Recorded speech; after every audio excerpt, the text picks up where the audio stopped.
In the first video of this series, we introduced the topic of the origin of life and raised some questions that many people have assumed were answered. We promised that we'd address these questions in our follow-up videos, and here we are. Were scientists able to create life? When someone hears the words create life, a picture might form in their minds of scientists conducting exciting experiments with bubbling chemicals. Then they send a jolt of energy through it, like an ER doctor trying to restart a heart, and suddenly there's a living moving organism under the microscope. Let's take a look at what actually happened, and you can decide for yourself whether or not scientists were able to create life.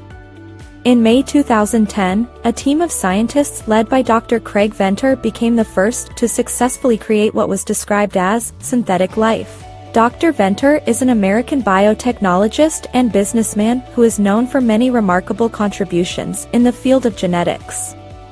The experiment to create life was done by synthesizing a very long DNA molecule containing an entire bacterium genome and introducing this into another cell. The single-celled organism contains 4 unique watermarks written into its DNA to identify it as synthetic and to help trace any descendants. Contained within the watermarks were the names of the contributing scientists, 3 famous quotations, and an HTML script giving the secret email address for the synthetic organism. The Synthetic Life project went through multiple phases. Firstly, the team edited existing DNA and inserted it into another living bacterial cell. Secondly, in 2010 they created and designed the complete DNA and introduced it to genomically emptied bacterial host cells. The host cells were able to grow and replicate. The resulting new organism was called the Mycoplasma laboratorium. Thirdly, in 2014 they extracted the E. coli genome and replaced it with a chromosome that has an artificial expanded genetic code.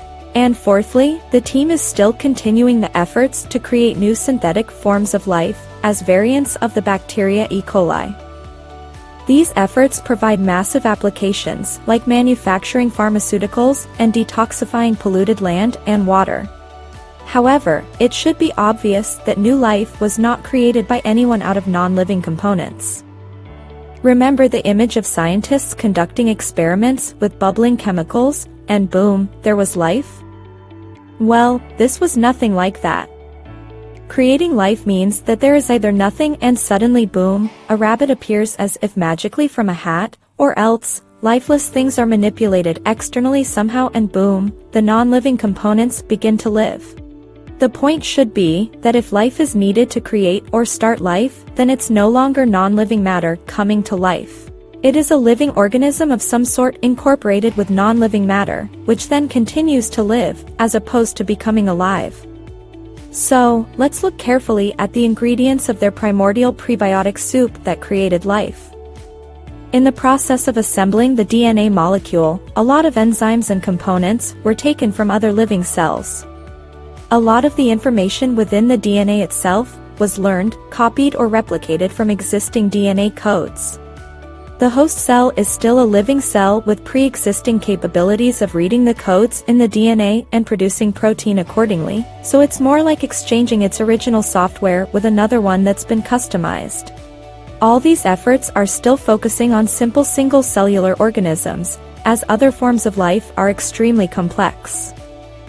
Note that a living artificial cell has been defined as a completely synthetic cell that can capture energy, maintain ion gradients, contain macromolecules as well as store information, and have the ability to mutate.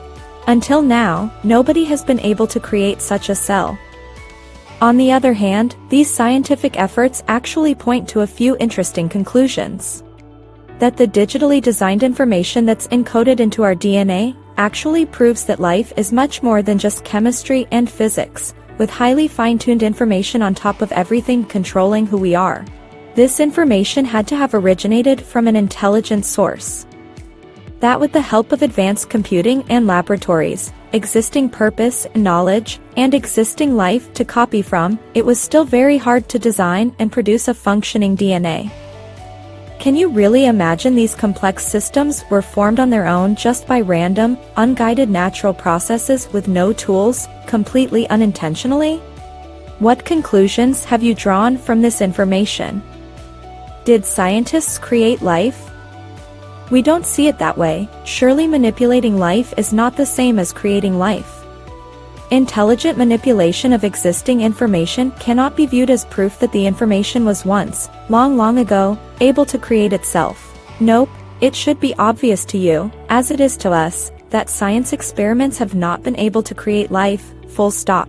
In the description below, you'll find links to the other videos that are in this series. Thank you for watching. If you've enjoyed our video, don't forget to click the like and subscribe buttons below.